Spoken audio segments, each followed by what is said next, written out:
Hello, I would like to welcome you today to this Air Traffic Technology International webinar. My name is Ben Sampson. I'm the editor of Air Traffic Technology International magazine. So today the webinar is titled Industry and ANSPs, a new partnership approach. We are going to talk about and explore some of the industry's leading examples of partnership working, courtesy of two companies here, two organisations, Tern and SkySoft. So before I introduce our presenters today, I would just like to run through some of the basics of the webinar platform in case people aren't familiar with it. So we have our main screen on the left, and on the right hand side we have a number of tabs, including a Q&A tab. What I would ask you to do, firstly, thank you for tuning in, but I would like to ask you one more thing. And that is, if you have any questions during the presentations at all at any time, please do submit them using the Q&A tab on the right-hand side of your screen. They won't be read out immediately, but after the presentations are complete, I will ask those questions to our presenters. So please don't be shy. These webinars are more fun, more interesting if we can really quiz the presenters and put them through their paces. I'm sure they're really looking forward to that. So I'll move on now. I'll introduce Claude first. Claude Levacher has been CEO of Skysoft ATM since January 2023 and has led sales for that organisation since 2006.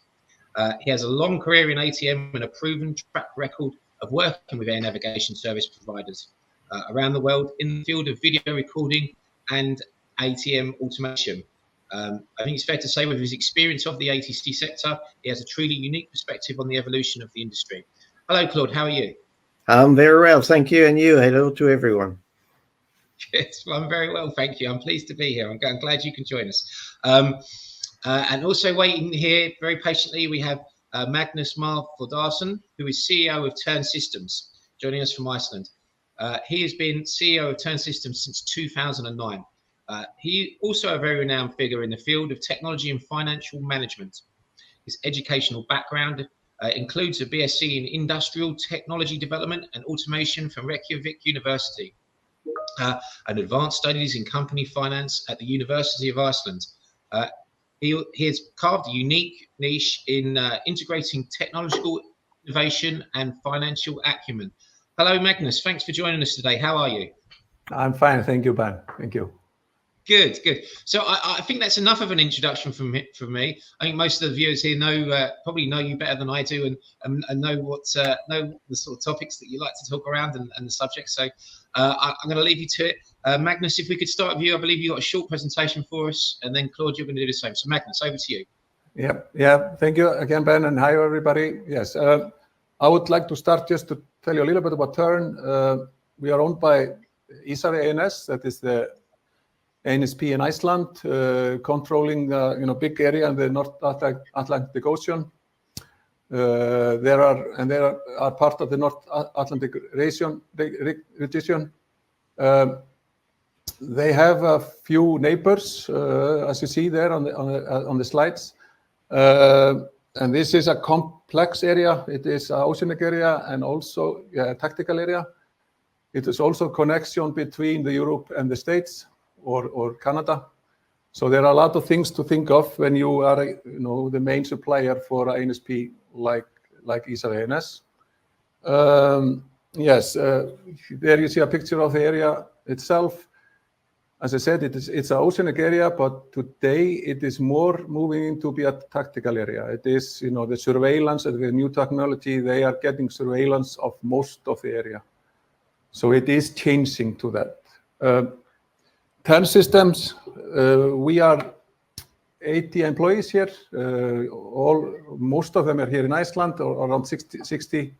And then we have offices in Budapest. We have a few in Poland and also in Ethiopia.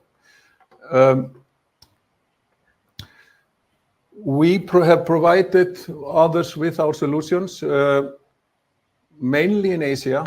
We have, I believe it's along 16 airports in Asia that we have. Some of them quite big ones, 30 million passengers in one in Korea, Jeju Island, Then we have 2 or 3 20 million passengers, and then few around 10 million passengers. So it is like medium-sized airports or large airports. Then we have also a backup system for the 4 main airports in South Korea. We have 3 could say products. Aries for tower and Polaris ATM, that is by far our main product. And then Orion, our simulator to train air traffic controllers for ACC tower and also approach. Polaris, a little bit about that. Just to tell you, I think it's important because of the discussion we will have later.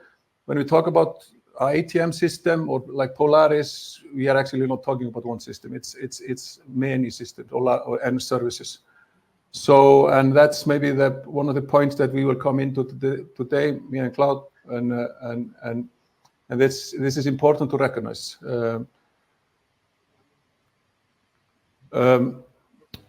One of our biggest customer outside Iceland is Hunger Control. We are working very closely with Hunger Control also. So we could say the main influencer in Polaris, our future ATM system, is ISAVIA and also Hunger Control. We are providing them with a backup system for their area and also for the approach for Budapest Airport. So current challenges, I wanted to talk a little bit about that in the ATM industry. There's increasing traffic flow. That will mean that we need new technology. There is more load on the air traffic controllers and all the staff, technical staff also, more load on the systems, and we need to have a new innovation in this domain. Yeah, and also there is a technology advancement and integration. And there are also environmental concern a lot now regarding the flights, not maybe the system itself, but mainly the airplanes. They are polluting the world, and there is a lot of concern regarding that. And the ANSPs can help a lot, and their suppliers with have a less pollution with the flights. Cybersecurity is also a big threat now. And also there's the system today there are could say more and more need to connect them to the world. Often they are not just connected, but now it's more and more need to have them connected. So cybersecurity is a big factor now. And regulation also, we will see a change in the regulation in Europe in 2028 that will impact the market, I believe, considerably. There's both opportunities and threats in that for a company like Tern Systems. So if we talk more about the market condition today, now I'm talking about Europe. There we could say there is a duopoly. There are 2 main suppliers that have around, I think, 70 or 80% of the flights in Europe. So, that is causing frustration, maybe not that part, but, they have so much dominance over the market that there is some frustration in the market with the ANSPs. And now what we are seeing is the big suppliers are buying the small ones. And so, there will be some conjunction in the market. We need innovation, as I said before, and ANSPs are, really need that. There is a lot of things that are happening and a lot of new technology that we need to bring into the ATM market. And there is also, I believe, a need to be, more flexible with a flexible architecture and, have maybe more than one main supplier for their systems. And that is what we will talk about. ANSPs are trying to solve part of this with alliance, as some of you know about. There are the 2 main alliances in Europe. It is, we could say, Cobans and ITEC. This solves some of the problem, but creates others. So, and there are things that are not that great with it, but And we believe that we have a different approach that could say, be a better one than those alliance. So can ANSPs, especially as the market is in Europe, change this? We believe so, but they need to maybe change how they think. They need to invest in-house. They will need to have the knowledge themselves. Not all of it, but more.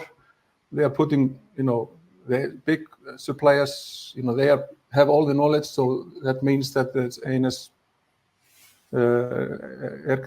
ANSPs are really need them. We need to promote open standards because we think that is the key. Like I said before, ATM system is not the one system. There are many systems, and there is no need to one supplier to provide all these systems. You could have different suppliers with the different systems, and that is what we believe the ANSPs need to start to think of. And foster industry collaboration and also strengthen the vendor relationship. And this is what Tern System and SkySoft are really focusing on now with their owners and also their customers. And that will also call for a robust IT infrastructure to have a modular system where you can have different suppliers. You need to have a robust infrastructure. And then again, the regulation is changing rapidly now, and that will be a challenge. And the ANSPs need to follow this and know why this is happening and be more part of it. Yeah, and explore other solutions. So just one slide more about the Polaris system, or what we have been doing in the last 20 years with having a modular system. We have had create a UI for 3 flight data processing systems. So we can put our UI on other flight data processing systems. We actually have also replaced modules in flight data processing systems. And this is what you can do if you have a modular system, have the knowledge, and have customer like ISAVIA that is willing to do things like this. And the next steps now for us is connecting other or third-party modules to our systems. So we are planning on not developing everything ourselves, but having third parties, and we are in a dialogue with partners similar as SkySoft to provide part of our systems. And this is what we think is the future for us and others, and also other ANSPs. I mentioned this before. I think everybody needs to recognize this big change, EASA change. I don't know how much actually ANSPs are thinking of it. We see that it's like everybody's sleeping. It's a huge change and affect the market big time. Like I said, there is opportunity in this, but it's also a big threat, especially for smaller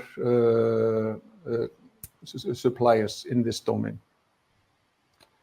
So this was my presentations. Thank you for attention, and just looking forward to hear your questions later on. Thanks, Magnus. That's really interesting. Some great points there. I'm always interested to hear about how the industry, how the sector's changing, and some. I was quite interested there about where the change comes from. That always interests me. But we'll get to all that later. We'll let Claude have his say first. So Claude, please tell us about SkySoft and where you're coming from and what you'd like to communicate today. Thank you.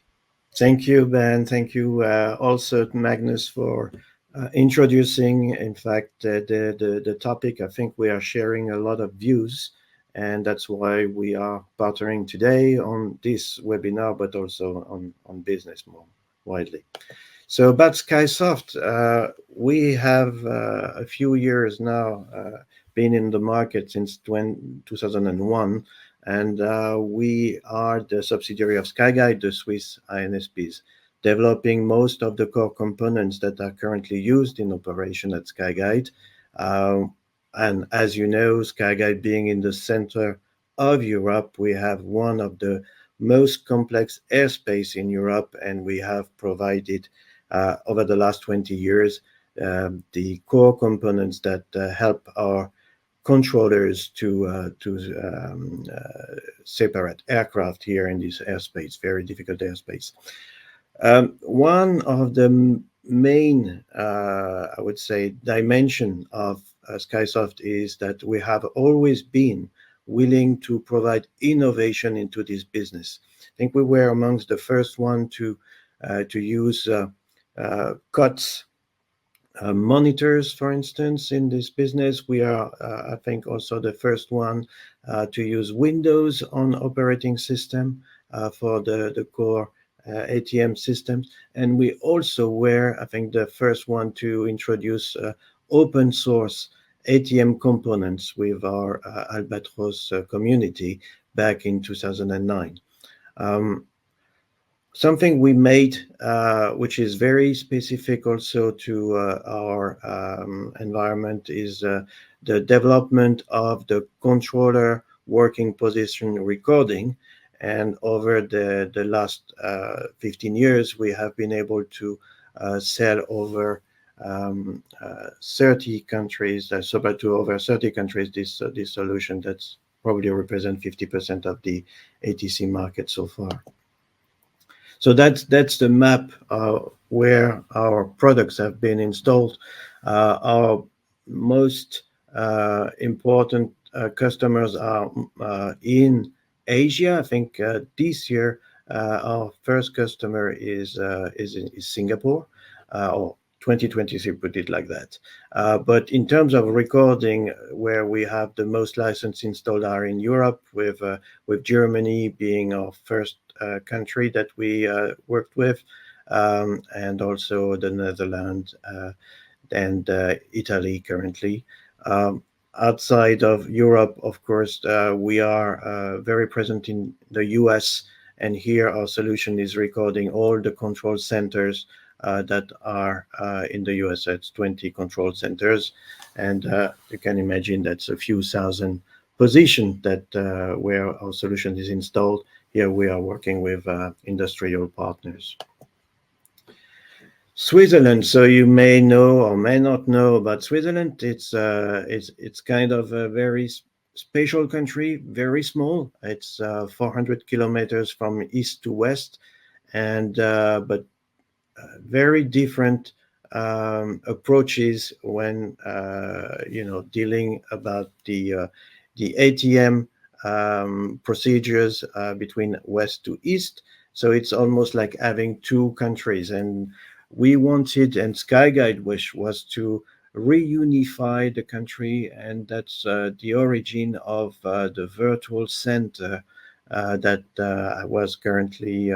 is currently developed in Switzerland. So reunifying, starting with the upper space, and then making one system for the whole of Switzerland with one data center covering the two main parts of Switzerland, the east and the west, with unified procedures, unified architecture, everything being based on new technologies using service-oriented architecture. So that was a big project launched by Skyguide a few years ago. And in fact, again, it's where we put a lot of energy and innovation, both on the ANSP side and Skysoft side. And to do that, you can imagine that it's not happening from one day to the other. We had to reorganize the way we are working with Skyguide, and we built what we called a software factory, and that's very important. We have in this software factory developers, testers, engineer, product managers from both Skyguide and Skysoft working as a team. So that's very important, together with the agile methodology that we are using to develop new application, to have those teams working together, even having the same offices and sharing the work together. So that's very important. And of course, we are not the only one producing solutions for Skyguide. Skyguide also buys solutions from the market, and of course, we have to integrate those applications both from on the market with what we are developing as Skysoft and Skyguide software factory. So that's very important. As Magnus said, there is not just one solution producing an ATM system. It's the combination of self-developed purchase system that make it complete and make it very operable. So that's why we are sharing a lot of views with Tern. We believe that we can bring more value to our customer by working by modules, working on open architecture than just buying off-the-shelf products on the market. And this is a little bit the way the software factory is organized. So we see here customers playing a part. So Skyguide, of course, Skyguide is the main, I would say, customers for Skysoft, of course, and we have been working extensively for many years, 20 years, with them developing the solution. So there is a lot of action, and this is really what makes the difference between buying off-the-shelf products and what we do, is that we are very close to the controllers. They are just next door in the center. So it's very easy to get them on board. I have a team of core specialists helping building the requirements on which our organizations, Skyguide and Skysoft, are working for development purposes. But the good thing is that we can duplicate this system with other ANSPs, and that's where partnership are very important. So for instance, with Singapore, we are now currently working on developing their next generation HMI, training their team to use the service-oriented architecture that we are promoting, getting them on board to co-develop the solution. So I really believe this is the way the next generation of ATM solution will be developed, involving teams from different vendors and different customers at the same time. So this is the whole strategy that we are having at Skyguide and Skysoft, to look for partners, INSPs, industrial partners, to continue on working with this kind of organization. And that was it from my side. Perfect. Thank you, Claude. So I can see we have 2 questions in already from the audience. So that's fantastic. I will get to those now, but I would also encourage people in the audience to submit their questions now. If you leave them too late, we run out of time, and we don't get the answers that we all need. But I'll ask this question from Nick Yaskiwu first of all. So apologies, Nick, if I mispronounce your name. So Nick wants to know about the design philosophy for defining the requirements for a CWP, a controller workstation position, and how this fits into control rooms within an ATC tower, an ATC facility. So CWP design philosophies, what's your approach? How do you fit that into the control rooms within an ATC or ACC? Who would like to take that? According to what you're saying, guys, your approaches should be quite similar, right? Well, they are, right? Yes, I can start, and maybe Magnus will complete. Well, I think when we originally started to develop the HMI for Skyguide, and really that was our first project we started our company with. in 2001, is really to get the involvement from the head coast from day one. It was really the way we wanted to have. It's not an HMI that would fit for just anyone, but really an HMI that fits for the controller's operation. And the more we were developing and putting effort on that, the more our strategy was to reduce the cognitive workload on the ANSPs and make sure they had a tool which could help them securing their day-to-day job. That's really the key factor was involving the controllers before technology. Yes, I mean it's similar by us. I mean we have not, like we said, we are owned by an ANSP, and we work really closely with ISAVIA ANS, and we have 3 times a week our controllers spending their whole day here now, because we are with the new UI that we have already in operation at ANS for approach, but now we are finalizing it for the ACC. And now then 2 or 3 years ago we added hunger control into this, so we have this constant design meetings with UI designers and also the lead programmers figuring out a way to involve the UI, making things easier. But there is always this factor of you cannot in this domain, you cannot change too many things at the same time, because air traffic controllers are they know their things and they want to have it. They don't actually want to change, but there is a need for change. So you have to go slowly in the direction. Maybe change something now and have that in operation for some time, and then change a little bit more. So it's a very conservative domain. So it is a challenge to do this and finding new and better solutions in the UI or UX. But the only way to do it is, like Claude said, we just work closely with the user and try to motivate each other to the best way forward. Thank you, Magnus. So I have a follow-on question for my own curiosity, just very quickly. How often do you implement updates, and you mentioned there that there's risk and you don't want to change things too often? I mean, how do you approach that? Is it a very slow process, or? I mean, if I will start with that, I mean, it depends. If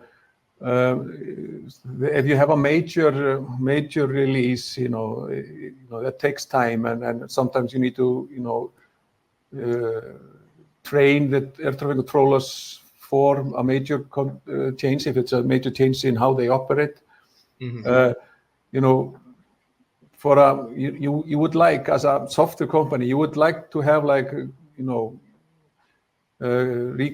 updates, when just as soon as you add something new or change something in a better way, you just want to put it out there and let the user use it. But again, this is a safety critical operation that we are servicing, and you need to do it in the steps. And when we have an update, the user wants to see it, want to have it. What we do, we actually have an operation, with our customer. We just have a test setup. We install a new updates there, and they can go between shifts or even on their shift when they're on a break, look at things, get familiar with it. And sometimes it is there for 3 months before we put it in operation, or the customer is ready to put it in operation.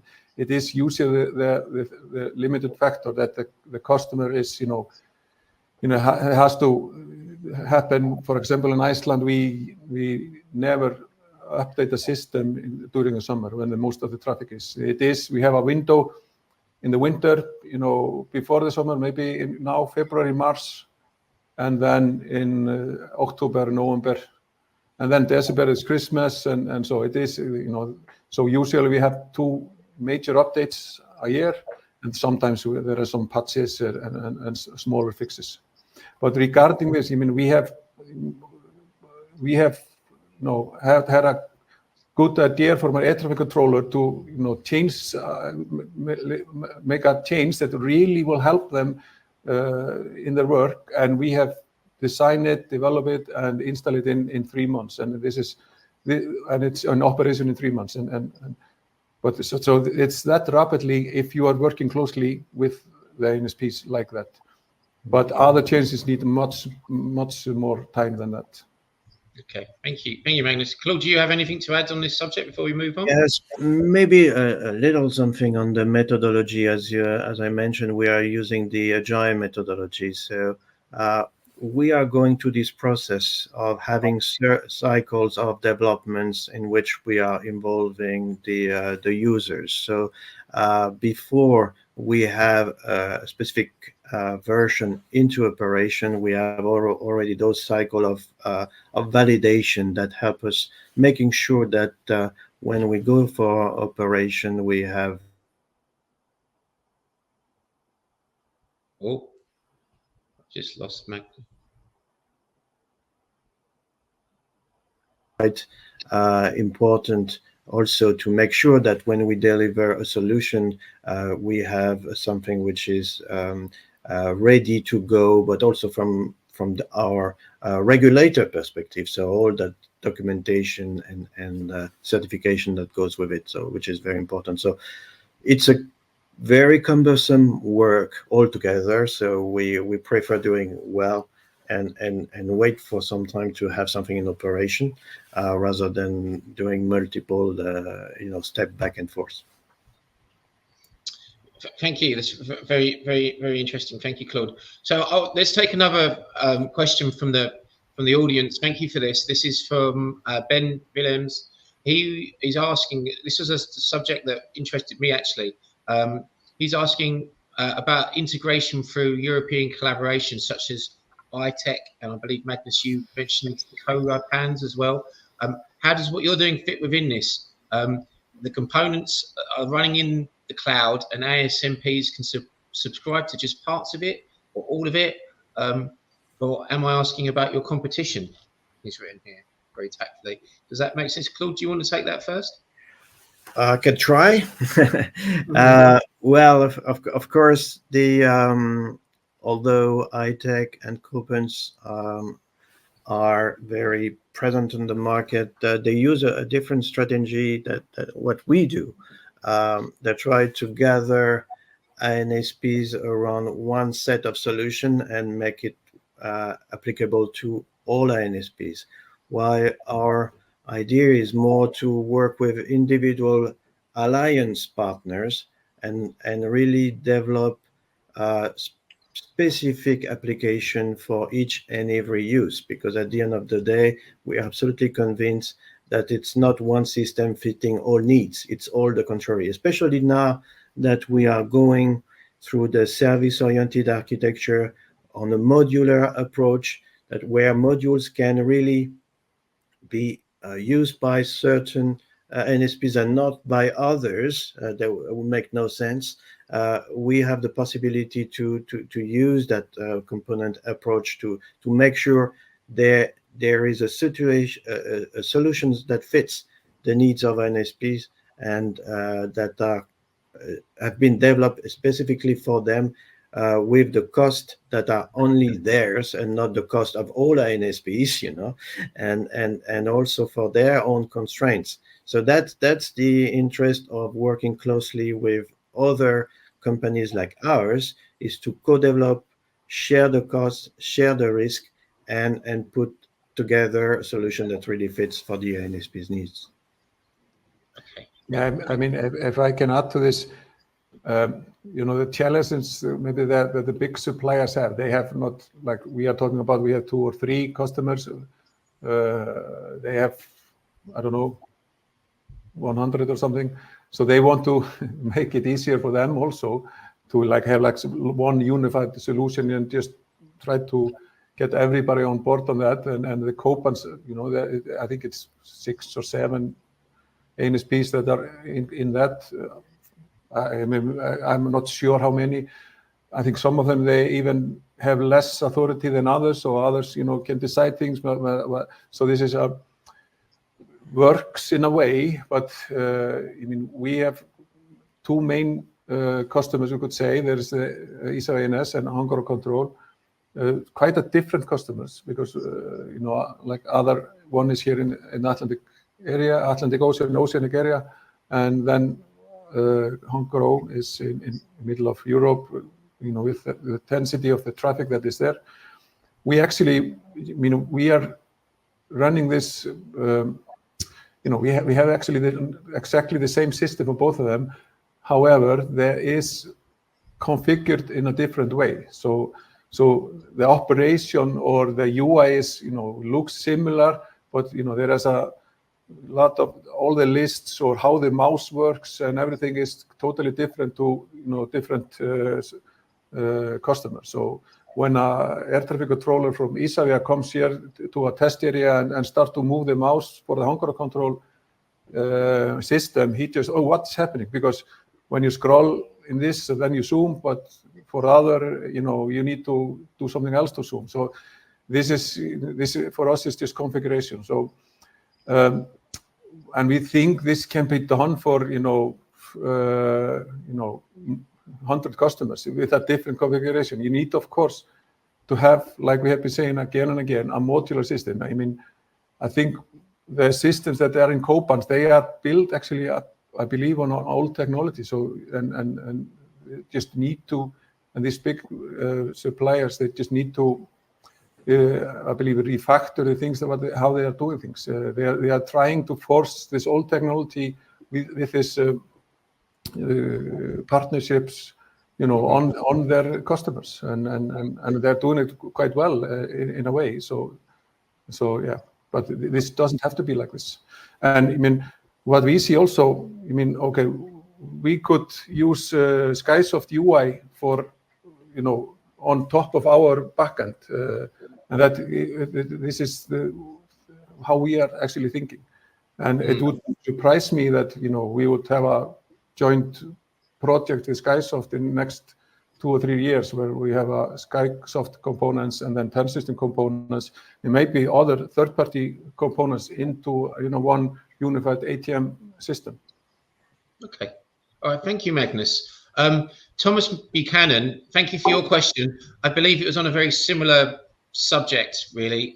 So I've just published it. But if you're not satisfied, if you've not got the answer to your question in what the guys said, then just let us know again in the Q&A, and I'll address that to them again. But what you guys are talking about now leads quite nicely onto the question from Daniel Wydell from this question that he's asking about how to handle intellectual property rights. So assuming you develop for your ANSP systems, system parts, and then you want to sell them to other ANSPs, how are IP rights handled? Okay, I can maybe take this one to start with. For us, it's very easy. So we are sharing the IP rights with Skyguide.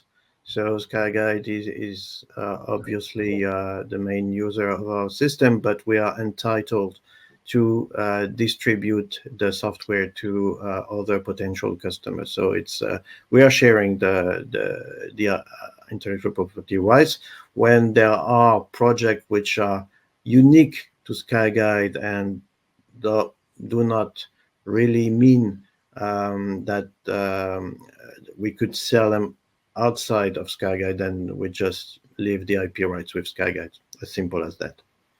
Okay. Similar for you, Magnus? Yeah, it's similar. We are actually Tern has the IP rights of what we are developing for ISAVIA. However, they get all the code and are allowed to, if they would like to change something or do something with it, get maybe third party or other software vendor to develop a new functionality.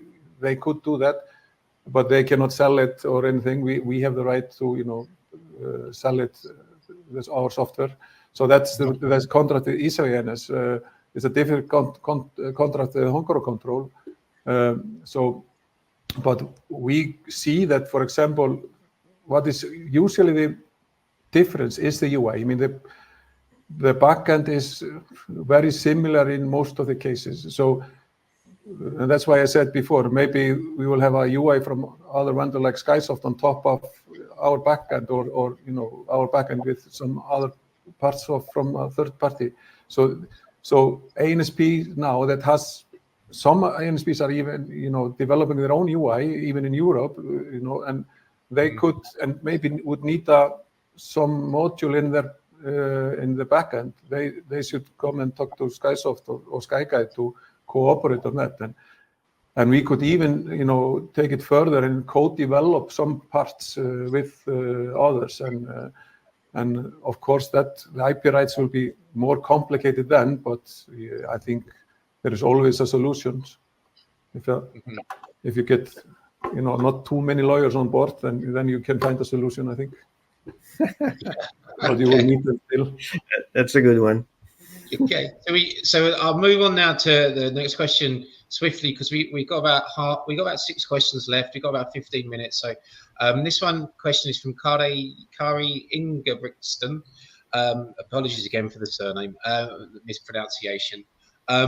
So she wants to know about open source. Magnus, I think it was you that mentioned open source software. I can't remember in which context. Actually, I think it was Claude. I mean, Claude. Oh, maybe Claude. Sorry, apologies. He was proud of mentioning that they were one of the first to open source a UI. They have a UI that. And I remember when we saw it online, we actually checked it out and many years ago. Well, Chloe wants to know if open source really means free without a license. Are you going to reassure him here, Claude? So in fact, what Magnus is mentioning is the Albatros Air situation display that we have in open source since 2009, and there is an open source version which is really open to everyone wanting to download. You just have to register on our albatros.io website, and you get the version to download together with some documentation attached to that. And there is a commercial version of this same air situation displays where we supply on top of the source code effectively all the documentation to get it certified. Of course, we are selling services around that open source HMI, and that's where we make a little bit of money. But that's the principle. And we had very nice projects with European ANSPs around with this HMI. So it was I think a good innovation in at the time we have done that. Kari's got a follow-up question here. Sorry to cut across there. We're getting lots of questions to get through. So they would also like to know, is the interface between CWP and FDPS based on OpenATM? Based on OpenATM. OpenATM, no. I mean, I don't know, not here at Tern at least. There is no standard between at least standard that we have seen and is usable for the connection between the workstation or the UI and the FTP. But we are using, standardized protocols that we define actually. I mean, but when it's based on SWIM, if somebody, most of you are probably aware of that. So we use the same, structure as is in SWIM, but we use, I don't remember the name of the GRC or something, gRPC or something. It's I think Google invented it, and we are using that to communicate between the UI and the FTP now. But actually, when you have an old FTP system, you need to connect to that. You will have to create create the protocol actually what the old FTP system is using. So that is what you just have to do. But this is one of the things that and I mentioned it in my slides, we need to find a way to standardize this, and the ANSPs have to force that, because the big suppliers are not going to do it, so the ANSPs, in my opinion, they need to really think serious of standardize the interfaces between all these modules. And if it is standardized, you can find, a new supplier for part of your ATM system or the system you use to control the traffic in your area. Another part of the answer comes from the architecture itself. As you know, with our virtual center, we are using a service-oriented architecture where, in fact, the different applications are decoupled and running on as a service on a bus. So that's really something that very major ANSPs in Europe, but also elsewhere, are considering using. So really decoupling the different modules of the system, working on standardized architecture. So that's also to us the way forward in the development of new systems. Okay, thank you, Claude. So let's move on to this question here from Pierre Cady. Pierre, this is a good question actually. I'm not sure if you're going to want to answer it, but obviously you both mentioned that you work closely with ANSPs, very closely indeed. Are there ever any conflicts of interest with regards to having fair competition in acquisition programs? Do other companies ever protest that you have an unfair advantage over competitors, or does everyone just get along very nicely all the time? I think it's going pretty nicely. No, I mean really. From our perspective, where we have, as I said, a common development software factory. So it's natural that for those core components, having the team working together. So we are working very closely with Skyguide, but there are many other systems where we are in competition with third parties. And where we just have to answer RFPs and make our best efforts to deliver the right solution at the right price for Skyguide. So it really depends from one application to the other, at least for Skysoft.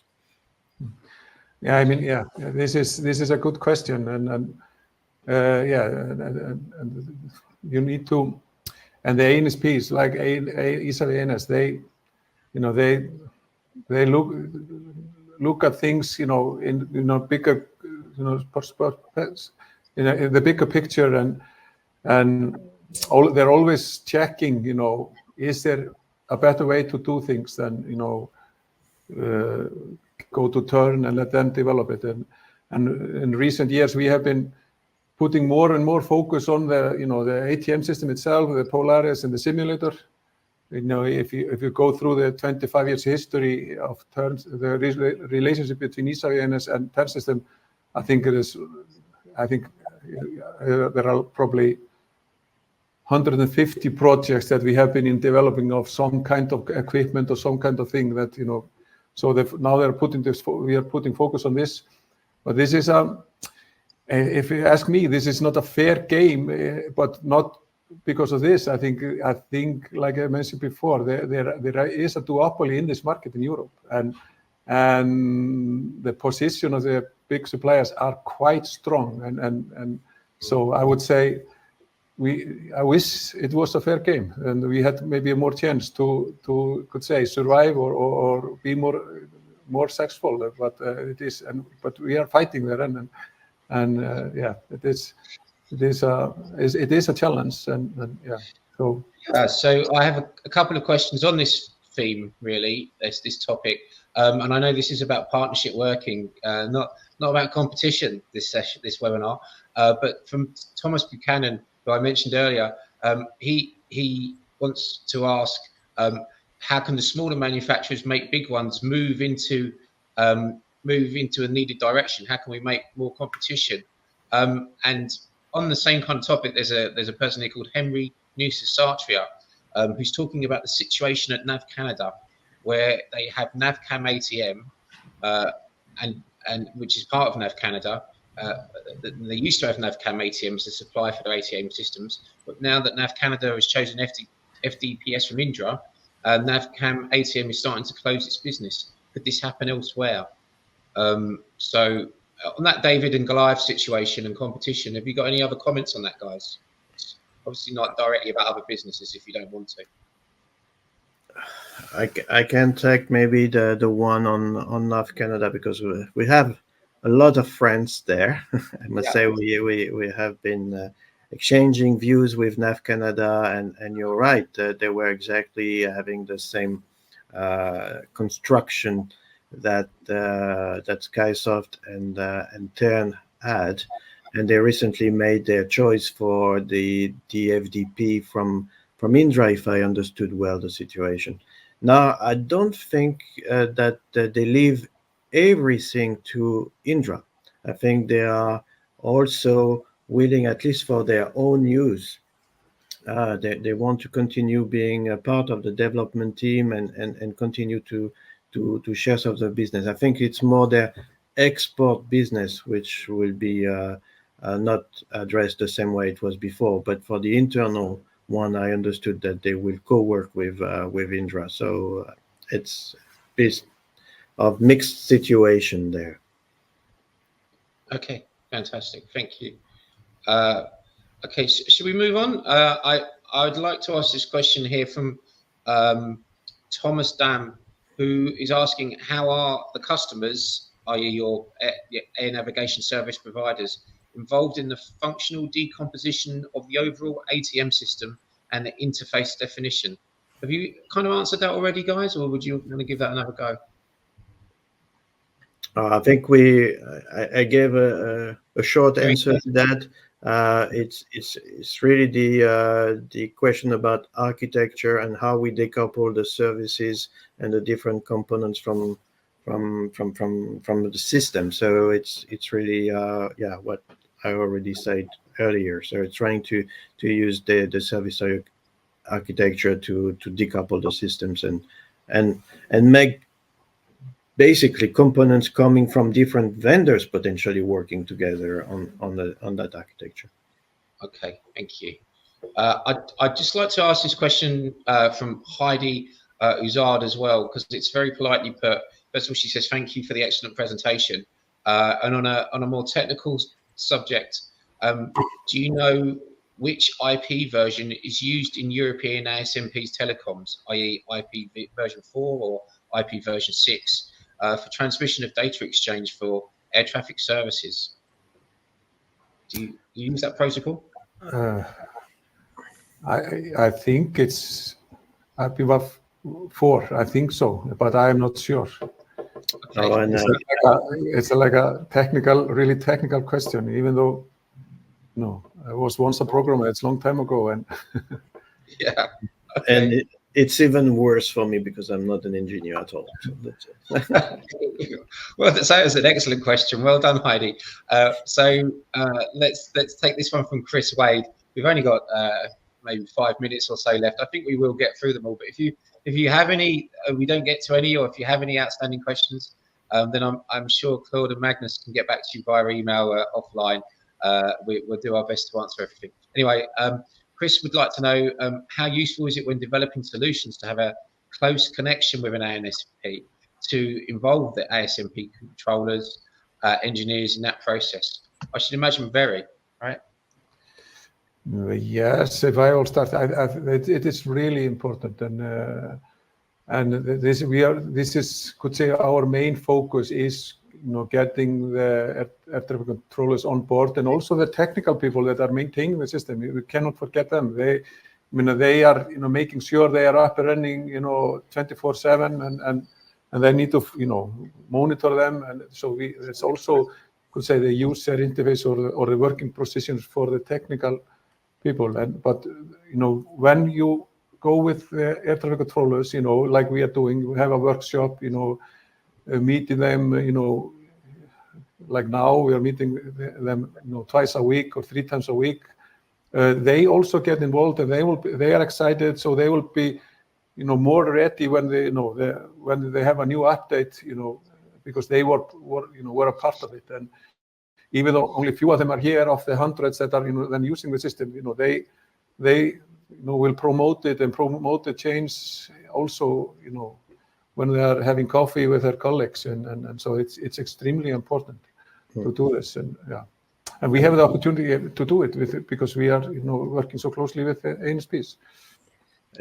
The same with us. For instance, we are developing a new generation of controller support tools based on artificial intelligence, named Charlie, and I invite all the potential visitor to Airspace World to come and see us in Geneva in a few weeks' time to discuss that with us. So basically, these controller support tools would help the controller solving conflicts, addressing congestions, and we have a few tools like that. And those new tools are replicating the way a controller would solve this conflict or would solve this congestion. It's helping them handling more traffic, but the way they would have done it. So we've had this close cooperation with the controllers and the intimacy that we have with them. We wouldn't have been able to develop such a tool.